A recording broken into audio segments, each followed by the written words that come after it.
Pernah nggak kamu merasa satu artis tiba-tiba jarang muncul iklan, tapi justru makin sering diperbincangkan? Bukan karena sepi job, tapi karena geraknya makin rapi dan tertutup. Nah, itulah yang lagi terjadi pada April. Belakangan, publik mulai curiga, ini bukan endorse biasa. Ada sesuatu yang lebih besar, lebih serius, dan dilakukan secara diam-diam. Kontrak dengan brand besar mulai tercium, bukan dari pengumuman resmi, tapi dari detail kecil yang sulit diabaikan.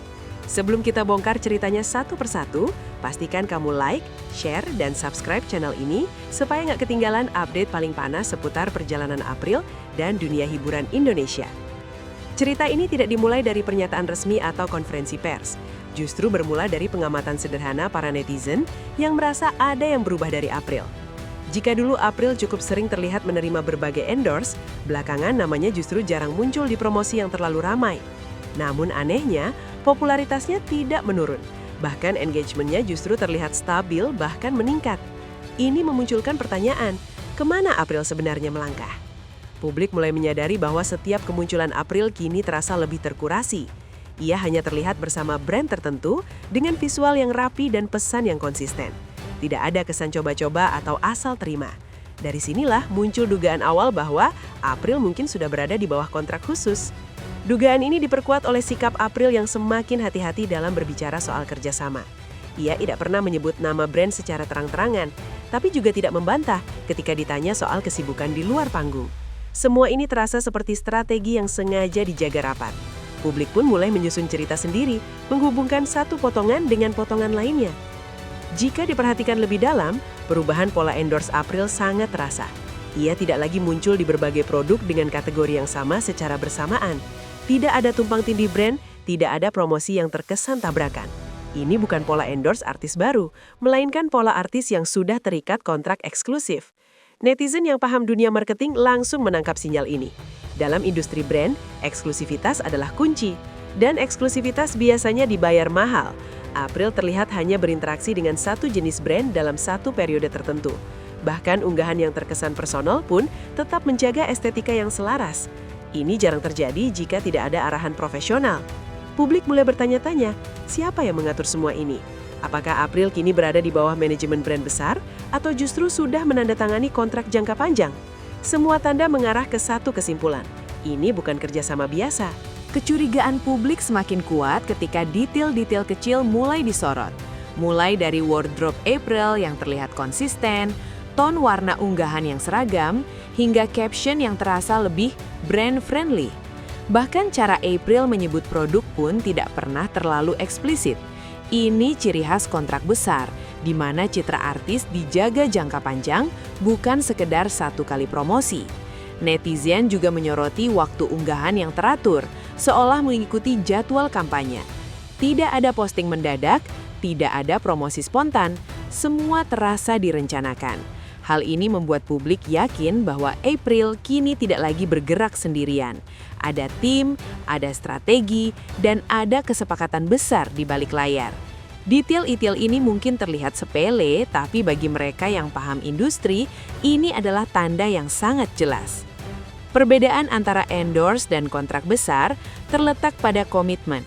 Endorse biasanya cepat, instan, dan berulang dengan banyak brand. Sementara kerjasama besar bersifat eksklusif dan berjangka. Dalam kasus April, semua tanda mengarah ke opsi kedua.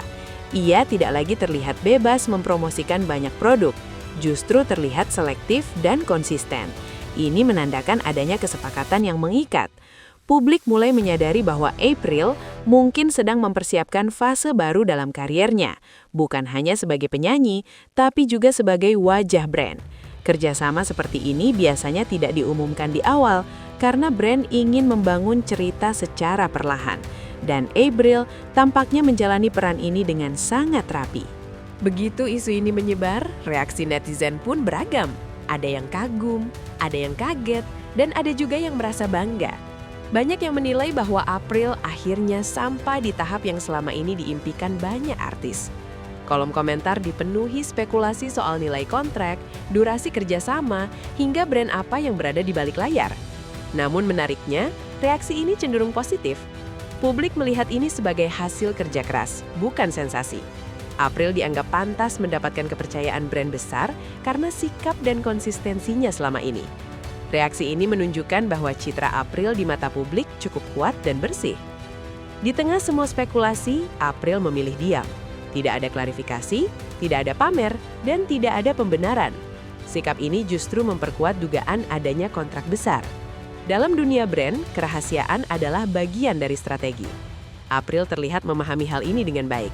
Ia tetap fokus pada karya dan penampilan tanpa terjebak dalam euforia. Sikap tenang ini membuat publik semakin yakin bahwa apa yang terjadi bukan sekadar rumor. April terlihat dewasa dalam menyikapi perhatian yang datang. Ia tidak memanfaatkan isu ini untuk menaikkan sensasi, justru membiarkannya tumbuh secara alami.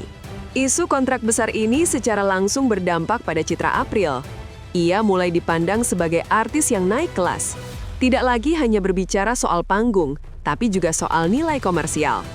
Banyak yang menilai bahwa tarif endorse April kemungkinan besar sudah naik signifikan. Hal ini membuat posisinya di industri semakin kuat. April tidak hanya dikenal karena suara, tetapi juga karena brand value. Dampak ini terasa tanpa perlu diumumkan secara resmi, karena publik sudah membaca tandanya sendiri. Brand besar tidak sembarangan memilih wajah. Mereka mencari konsistensi, karakter, dan kepercayaan publik. April dinilai memenuhi semua kriteria tersebut. Ia punya citra positif, minim kontroversi, dan basis penggemar yang loyal. Selain itu, April juga terlihat fleksibel dan mudah diarahkan.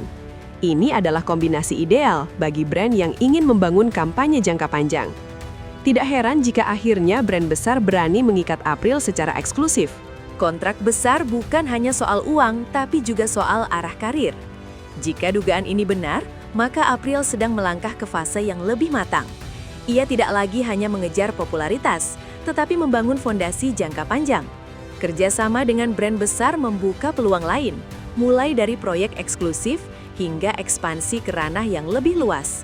Publik pun mulai melihat April sebagai figur yang punya masa depan panjang di industri hiburan.